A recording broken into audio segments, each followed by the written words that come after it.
Ce village de Lumbishi, dans le sud Kivu, serait en paix depuis plusieurs jours, après un retrait des troupes du M23 qui l'avaient occupé un temps. L'armée s'enorgueillit d'un succès. Lumbishi, c'est le premier village qui sépare le nord et le sud Kivu. Vous savez que les militaires rwandais ont envahi la zone avec comme objectif d'exploiter les minerais de Kabingu. Voilà pourquoi ils ont pris le contrôle de toutes ces collines. Mais l'armée congolaise ne leur a pas laissé le temps de s'installer. Nous les avons repoussés plus loin.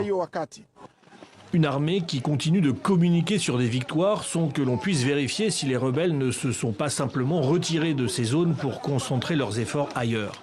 Le M23 a gagné du terrain globalement ces derniers mois dans l'est de la RDC.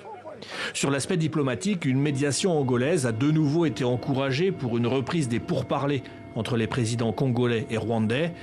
Le président Félix Tshisekedi a fermement rejeté tout dialogue avec le M23, le qualifiant à nouveau de groupe terroriste, aujourd'hui, devant les diplomates accrédités dans le pays.